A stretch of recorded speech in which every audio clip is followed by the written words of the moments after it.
Hola, bendiciones. Mi nombre es María Isabel Zipagauta. Soy miembro de la Iglesia Embajadores del Rey. Hemos estado dando un estudio del libro de Génesis, capítulo 1. Vamos a continuar, pero vamos a dar un repaso antes de empezar, ¿sí? Entonces, el primer tema yo lo titulé El ser humano sin Dios. Son las personas que trabajan para agradar su carne y no tienen presencia de Dios. El segundo tema lo titulé La luz que transforma, que son las personas que viven conforme al Espíritu, son llenas del Espíritu Santo de Dios y hacen menguar la carne. El tercer tema lo titulé Dios separa nuestras dos naturalezas. ¿Qué quiere decir? Es la persona que sabe identificar entre las obras de la carne y los frutos del Espíritu Santo de Dios. Ahora el cuarto tema, que es el que vamos a continuar, lo he titulado Dios nos cambia el nombre. Entonces vamos a leer en Génesis 1:5, pero antes de todo vamos a hacer una oración para iniciar el tema. Querido Padre Celestial, en esta hora nos presentamos delante del trono de tu gracia en el nombre que es sobre todo nombre, en el nombre poderoso de Cristo Jesús de Nazaret. Padre, en esta hora nos presentamos, hoy me quito yo para que tú te pongas en mi lugar. Padre, hoy te pido, Señor, que seas tú a través de esta palabra, de este mensaje, hablando a todo aquel que me va a ver, a todo aquel que va a escuchar este video, Señor. Padre, yo te pido que esta palabra, Señor, por la cual tú la vas a enviar, Señor, se plante en los corazones, Señor, y dé fruto al 30, al 60, al 100 por uno. Padre, yo te alabo, yo te bendigo, yo te glorifico, Señor, y yo te pido que seas tú, precioso Espíritu Santo de Dios, hablando a través de mi boca. Señor, que seas tú ministrando las vidas, Señor. Que esta palabra sea una palabra, Señor, que edifique. Una palabra que restaure. Una palabra, Señor, que conforte y que anime, Señor, a seguir adelante. A levantarnos y a fortalecernos en ti. En Cristo Jesús, Señor nuestro. Amén y amén. Vamos a leer la palabra en el nombre del Padre, con la autoridad del Hijo, bajo la unción y el poder del Espíritu Santo de Dios. Dice la palabra en Génesis 1:5. Y llamó Dios a la luz día, y a las tinieblas llamó noche, y fue la tarde y la mañana de un día. Cuando Dios cambiaba el nombre de alguien y le daba un nuevo nombre, era para establecer una nueva identidad con esa persona. Vamos a hablar de personajes de la Biblia. Vamos a empezar con Abraham. Abraham, su nombre antes era Abraham, que significa Padre enaltecido. Cuando Dios llama a Abraham, Abraham tenía 75 años. Y él le dice, pero Jehová había dicho a Abraham, vete de tu tierra y de tu parentela y de la casa de tu padre a la tierra que te mostraré. Y haré de ti una nación grande y te bendeciré y engrandeceré tu nombre y serás de bendición. Entonces, cuando Dios nos hace un llamado, ¿qué hace Dios? Lo primero que Dios hace con nosotros es que separarnos, apartarnos. Lo segundo que Dios hace es prepararnos. Dios nos prepara. Y lo tercero que Dios hace es equiparnos. O sea, primero Él nos separa, nos prepara y nos da o sea, Él nos pone en nosotros eso que Dios va a hacer, ¿cierto? Entonces Él nos equipa. Entonces, ¿qué hace Dios? Cuando Dios llamó a Abraham, Él ama a la familia, ¿cierto? Entonces, cuando Dios llamó a Abraham, no lo llamó solo a él. Cuando Dios nos llama a nosotros, Él no nos llama solo a nosotros, Él llama a toda nuestra familia, porque a través de nosotros van a ser benditos toda nuestra familia. Entonces Él le dijo a Abraham, en Génesis 17:5 dice, y no se llamará más tu nombre Abraham, sino que será tu nombre Abraham, porque te he puesto por padre de muchedumbre de gentes. Entonces, ¿qué hace Dios? Dios llama a Abraham y le dice que él será padre de muchedumbre de gentes. Pero entonces, en el mismo instante, llama a su esposa, a su mujer, la llama también y dice la palabra en Génesis 17, 15 al 16 dice la palabra.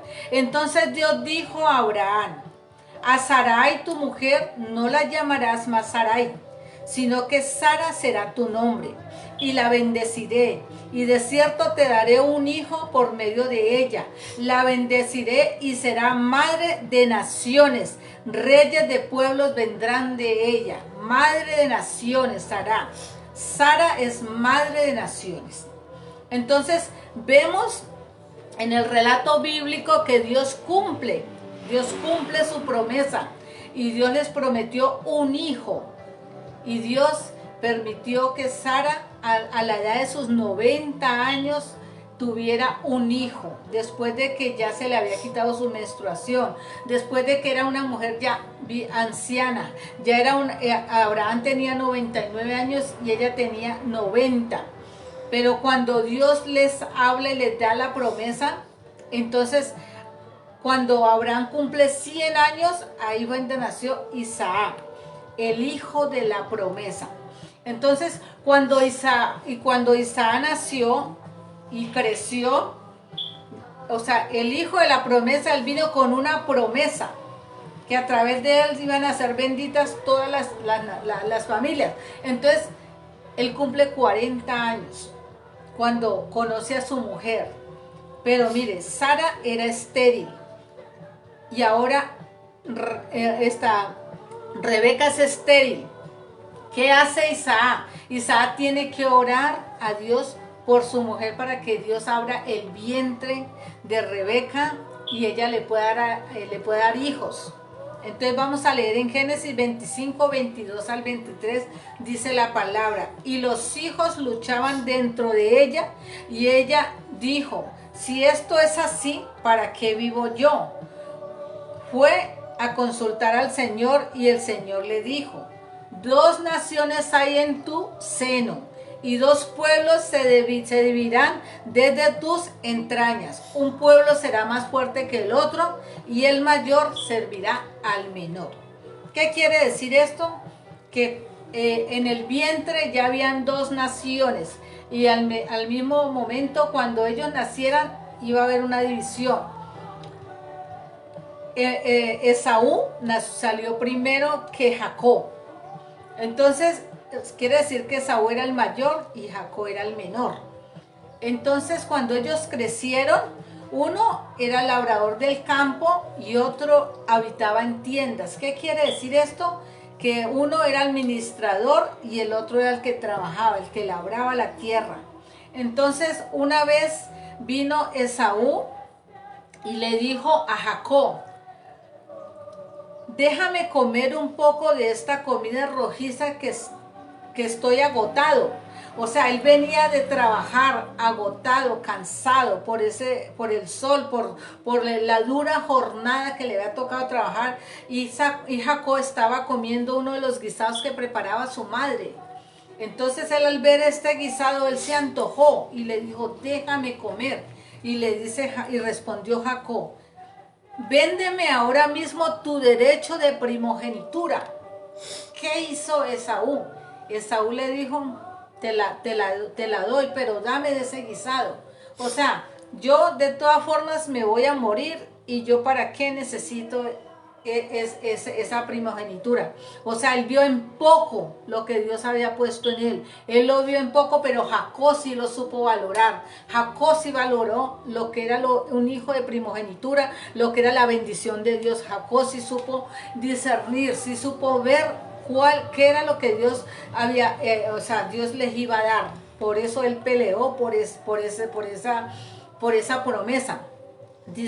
Dice, Jacob roba la bendición de Isaac. Dice la palabra en Génesis 27: vete al rebaño, selecciona 2 cabritos hermosos, y yo se los guisaré, y tu padre, como a él le gusto, y tu padre coma de él lo que le gusta, y te lo llevarás a tu padre para que coma, y así te bendeciré antes de morir. O sea, ¿qué quiere decir? Que Rebeca le dijo a Jacob: yo te voy a preparar el guisado que a tu padre más le gusta, porque a él le gusta como yo le preparo su comida. Vete al rebaño, tráeme 2 cabritos para yo prepararlos y te los llevas a tu padre para que tú recibas la bendición. Entonces, ¿qué hizo Jacob? Jacob le dijo, madre, pero yo cómo voy a suplantar a mi hermano si él es velludo y yo soy lampiño. Entonces Rebeca ya tenía todo planeado. Ella le dijo, hazme caso en todo lo que yo te diga y verás. Entonces, ¿qué hizo? Rebeca, la piel de los cabritos se las puso encima. Se la puso encima a Jacob. Y él ya tenía guardada unos trajes de Esaú y lo vistió con la ropa de Esaú. Le puso el guisado en sus manos y le dijo, ve, y le puso una botella de vino y le dijo, y dale de beber a tu padre esto. O sea, ella todo lo tenía planeado. O sea, le dio vino para que embriagara a su padre, para que su padre pudiera bendecirlo en medio de su embriaguez y no se diera cuenta que lo estaban engañando. Entonces, como Isaac ya estaba ciego, sus ojos se habían nublado por los años, él ya no veía, entonces él ya estaba cerca a la muerte. Él por eso le dijo a Esaú que fuera y cazara para que le hiciera un guisado, para que se lo trajera y él poderle dar la bendición. Pero como Rebeca estaba escuchando lo que él habló con su hijo, entonces vino y como él ya tenía preferencias. Eso es lo malo cuando uno hace preferencias con sus hijos, cuando uno ama más a un hijo que a otro, cuando uno menosprecia a uno y al otro lo ama. Y eso hacía Rebeca. Rebeca menospreció a su hijo mayor y amaba a su hijo menor. Entonces él escuchó los consejos de su madre, los malos consejos, los escuchó porque él era obediente y él corrió, hizo todo lo que su madre le dijo. Cuando él llegó, le entregó al padre su guisado y su botella de vino y le dijo que comiera y que bebiera. Cuando Isaac comió y bebió, le dijo, acércate para palpar tu piel, para saber que sí eres tú, porque la voz que yo escucho es la de Jacob. Le dijo, cuando le acarició los brazos, dijo, realmente los brazos son de mi hijo Esaú, tú eres Esaú. Entonces le dijo, acércate y bésame. Él se acercó y lo besó. Cuando Isaac olió las ropas que él traía puestas, y él dice, ciertamente eres tú, Esaú, porque hueles a campo, a tierra, porque él era labrador del campo, de la tierra.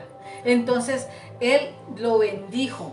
Entonces, ¿qué hizo Esaú cuando llegó? Esaú se ofendió, claro, lleno de rabia, porque cuando llega él con su guisado a recibir la bendición de su padre, ¿cuál sería su sorpresa al darse cuenta que su hermano lo había suplantado, que su madre, su hermano le había robado la primogenitura? Entonces, ¿qué hizo él? Se llenó de ira. Y dice en Génesis 27:36, y Esaú respondió, bien llamaron su nombre Jacob, pues ya me ha suplantado 2 veces. Se apoderó de mi primogenitura y he aquí ahora ha tomado mi bendición y dijo, ¿no has guardado bendición para mí, padre? O sea, él le preguntó al papá que si no había guardado una bendición para él. Entonces, por eso se llenó más de rabia, porque la bendición se la habían dado a Jacob. Entonces, ¿qué hizo Jacob? Jacob tuvo que huir, porque Saúl lo iba a matar. Entonces, la madre Rebeca le dice, ve y escóndete en la casa de mi hermano, de Labán. La palabra dice en Génesis 29:16, y Labán tenía 2 hijas, y el nombre de la mayor era Lea, y el nombre de la menor era Raquel. Entonces, cuando Jacob llega a la casa de su tío, porque él era su tío, cuando llega a la casa de su tío, él conoce a Raquel, y de inmediato queda enamorada de ella. Pero entonces él habla con su tío y le dice que él va a trabajar 7 años para ganársela a ella. ¿Y qué hace Labán? Labán dice que listo, entonces lo pone a trabajar. Cuando él ya trabaja 7 años y ya él terminó su labor, él le pide a Labán, él va hacia Labán y le dice que le entregue a su mujer. Pero como en ese tiempo le ocultaban el rostro a las mujeres con velos, entonces cuando él estaba esperando a su mujer, y que cuál sería su sorpresa al otro día darse cuenta que no era Raquel, sino era Lea. Entonces, ¿él qué hizo? El que recibió el engaño, engaño. ¿Qué hizo él con su hermano? Lo engañó, lo traicionó. Entonces, él, todo lo que uno siembra en la vida, lo recoge. Si usted siembra fidelidad, va a recoger fidelidad. Si usted siembra infidelidad, va a recoger infidelidad. Si usted siembra traición, va a recoger traición. Si usted siembra cosas malas, eso es lo que usted va a recoger. Usted no va a recoger lo que no siembra. Usted recoge lo que siembra. Entonces, por eso dice la palabra de Dios que nosotros, que todo lo que el hombre segare, eso recogerá, dice la palabra, ¿cierto? Entonces, vamos a leer Génesis 32, 28. Y el varón le dijo, no se dirá más tu nombre Jacob, sino Israel, porque has luchado con Dios y con los hombres y has vencido. ¿Qué hizo Jacob? Jacob tomó a sus 2 mujeres, a sus hijos, tomó sus bienes, lo que él había trabajado. Él trabajó 20 años para ganarse todo lo que él ya tenía. Entonces, ¿qué hizo él? Como Labán no lo quería dejar ir, él se fue a escondidas. Huyó con sus mujeres y con sus hijos y huyó. Labán, cuando se dio cuenta, lo persiguió. Y cuando llegó a donde él tenía su tienda, él iba con las intenciones más, mejor dicho, porque estaba ofendido. Entonces él era a matarlo, a hacerle daño. Pero el ángel de Jehová se le presentó en sueños y le dijo que no lo fuera a tocar, o sea, le dijo que no fuera a pensar cosas malas ni a hacer cosas malas contra él, porque Dios no se lo iba a permitir. Entonces él se presenta ante Jacob y le reclama, y Jacob le dice el motivo, el por qué él hizo eso.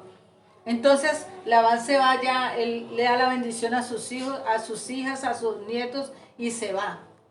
O sea, se va en paz, porque Dios le prohibió que tocara a Jacob.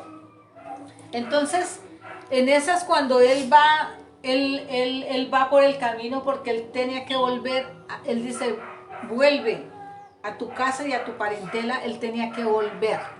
Entonces cuando él va en camino, se le aparece un hombre y él empieza a luchar con ese hombre.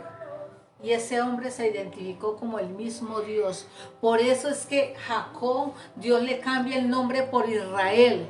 Significa el que luchó con Dios y lo venció, dice la palabra. Entonces ahora vamos a continuar con Simón. Simón era pescador. Cuando Jesús lo llama y le dice, Simón significa Dios ha escuchado. Entonces Jesús lo llama y le dijo, ya no te llamarás Simón, tu nombre será Pedro, que significa roca. La palabra dice en Mateo 16, 18, y yo también te digo que tú eres Pedro y sobre esta roca edificaré mi iglesia y las puertas del Hades no prevalecerán contra ella. Entonces Jesucristo le cambió el nombre a Simón, le colocó Pedro. O sea, él es sobre esa roca. Pedro significa roca. Entonces ahora vamos a hablar de Saulo de Tarso. Saulo de Tarso era una persona que perseguía a los cristianos para matarlos. Y mientras él iba persiguiéndolos, él escuchó una voz que lo llamaba y le decía, Saulo, Saulo, ¿por qué me persigues? Entonces, en el momento de que él escucha esa voz, él se cae de su caballo y queda ciego.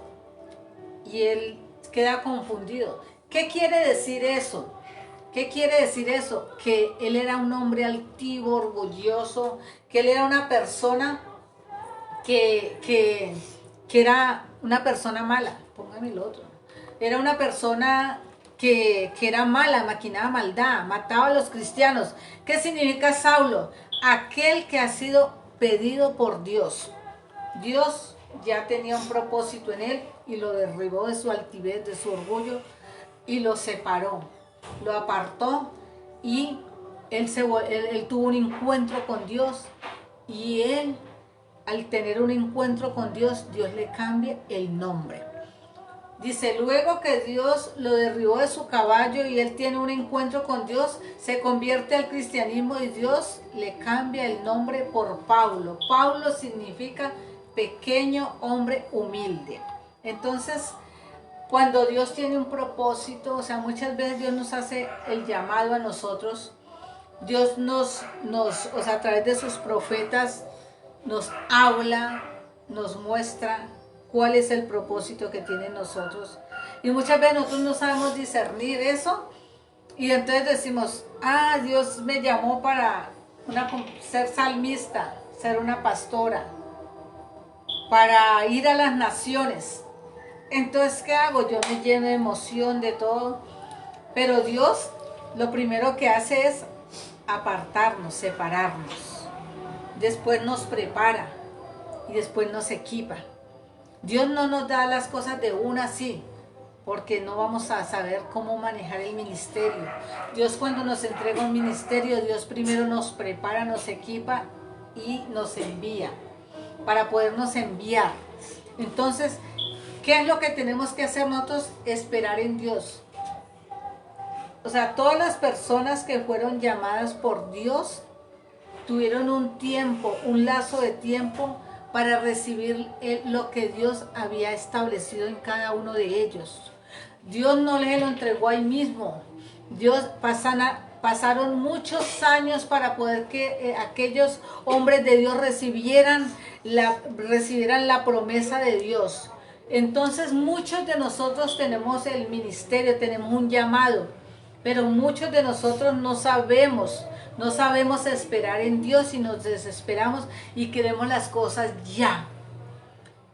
¿Qué hacemos cuando tenemos un llamado? Como Dios me llamó, yo tira el trabajo y lo deja, o sea, se retira del trabajo, empieza a hacer las cosas en sus fuerzas, empieza a querer en la iglesia sobresalir, quiere hacerse notar, quiere ocupar los primeros puestos, quiere estar adelante, siempre ahí, o sea, ser visible ante los ojos de los demás, o sea, quiere que todos noten lo que hay en la persona. Pero la palabra misma dice, el postrer estrado, o sea, el que quiera ser primero, ¿cierto? Va a ser el último. Y el que esté de último va a ser el primero. O sea, nosotros tenemos que esperar en Dios. Nosotros tenemos que prepararnos. Cuidar nuestra familia, cuidar nuestros hijos, cuidar nuestro hogar, cuidar nuestra vida personal, cuidarnos en santidad, estar guardados para Dios, estar apercibidas, porque Satanás está como león rugiente y Satanás es el que quiere venir a dañar lo que Dios ha puesto en ti. Y hoy te digo, vela y ora para que no entres en tentación, porque el que esté firme mire que no caiga. Dios nos llama y nos establece. Hasta que Dios no cumple el propósito en nosotros, Él no nos deja. La palabra dice en Juan 10:10, el ladrón no vino sino para hurtar y matar y destruir. Yo he venido para que tengan vida y para que la tengan en abundancia. Eso es lo que Dios quiere, que nosotros nos guardemos y nos cuidemos. Voy a hablarles un pequeño testimonio. Cuando yo estaba muy pequeña, cuando yo nací, mejor dicho, siempre el diablo ha querido dañarme, dañar eso que Dios puso en mí. Siempre el diablo ha querido dañar. Yo nací muy enferma, estuve hospitalizada dos años. O sea, yo estuve separada de mi madre 2 años, estuve hospitalizada. Yo me recuperé, empecé a crecer. Cuando estaba niña, era no sé más o menos qué edad, fui violada. Cuando empecé a crecer,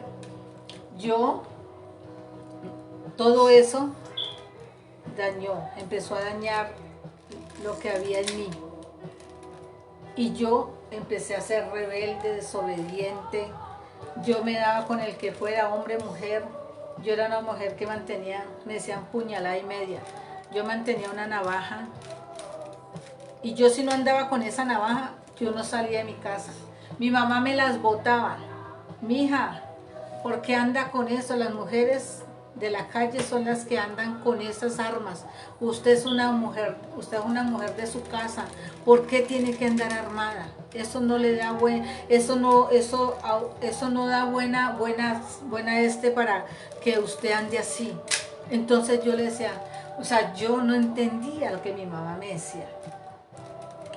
A los 16 años era una mujer amargada, resentida, deprimida. Yo sufría de unas depresiones, que yo entraba en unas depresiones que, mejor dicho, a los 16 años quise acabar con mi vida. Yo decía, mi vida no tiene sentido. ¿Yo para qué vine a este mundo? Satanás me robó mi identidad. Yo decía, ¿yo para qué vine a este mundo? Yo no valgo nada. Yo no sirvo para nada. Yo hago sufrir a mis padres. Yo soy peleona. Yo trato mal a mis hermanos. Yo soy el peor ser humano que puede existir. Yo no quiero vivir. Yo quiero acabar con este sufrimiento. Me tomé 50 pastillas. Yo me tomé 12 pastillas para dormir, porque yo sufría depresiones y a mí el médico me mandaba pastillas para dormir. Yo cogí un sobre de 12 pastillas y me las tomé de una, acetaminofén, un poco de pastillas, 50 pastillas, las destapé y me las tomé. Se me querían devolver y yo me las tomé todas. Yo caí en coma. Caí en un sueño profundo.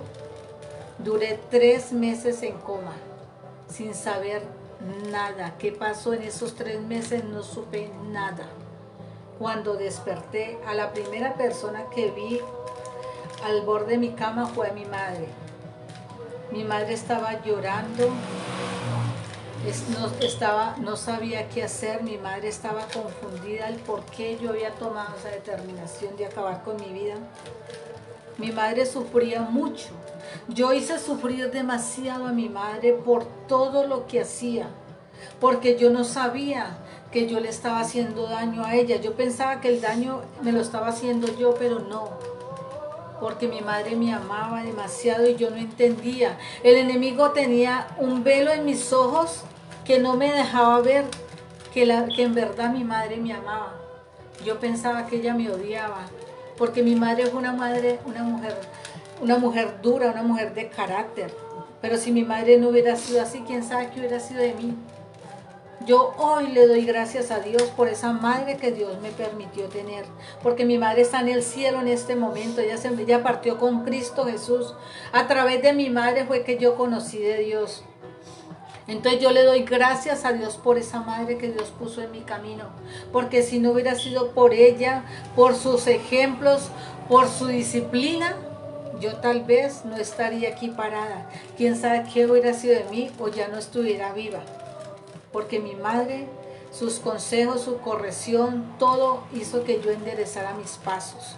a través de la corrección de mis padres, porque la palabra dice, corrige al niño para que el hombre cuando esté adulto no te avergüence. Nosotros tenemos que corregir a nuestros hijos. Nosotros no podemos ser permisivos con nuestros hijos. Nosotros tenemos que ponerle reglas a nuestros hijos. Nosotros tenemos que corregir a nuestros hijos. El padre que ama a su hijo lo corrige y lo disciplina, no le da larga. El padre que ama a su hijo lo disciplina, porque si nosotros decimos amar a nuestros hijos y le permitimos que ellos hagan todo lo que ellos quieran hacer, nuestros hijos se nos salen de nuestras manos. Es como esos caballos, que usted toma un caballo y si usted no lo sujeta, si usted no le pone eso que le ponen a los caballos para afirmarlos, si usted los suelta, ellos se desbocan, y así son nuestros hijos. Si nosotros les damos larga a nuestros hijos se nos desbocan y se nos pierden. Entonces nosotros como padres tenemos que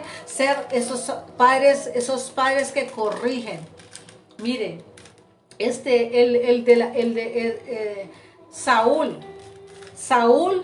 era un hombre que le permitía todo a sus hijos. Les daba los dejaba. Él era una persona que era un sacerdote.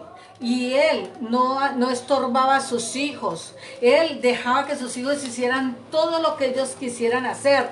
Él les tapaba el pecado. Él les toleraba. ¿Y qué hizo?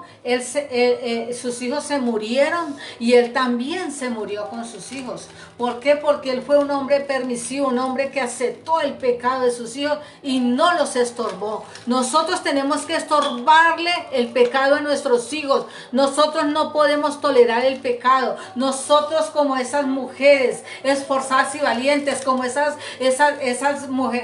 Déboras. Yo me identifico como esa Débora.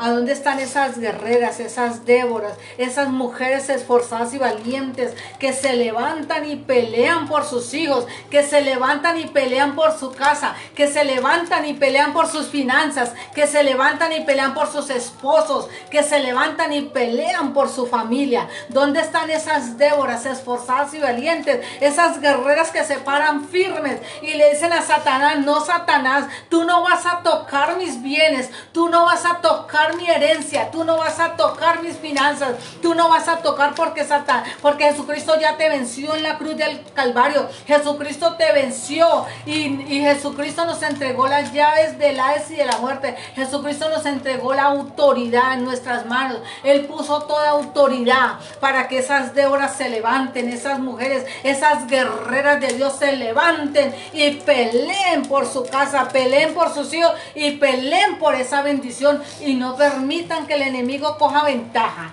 Siempre tenemos que ir 2 pasos adelante antes que Satanás, para que Satanás retroceda y se aparte. Satanás tiene que retroceder y apartarse, porque él no tiene poder ni autoridad, porque Dios nos dio el poder y la autoridad a nosotros, sus hijos, para que nosotros peleemos y seamos más que vencedores en Cristo Jesús. Que Dios los bendiga. Cristo los ama y que el Señor les dé sabiduría para guiar su casa, para ser buenos administradores de lo que Dios ha puesto en sus manos. En el nombre de Jesús, Cristo las ama.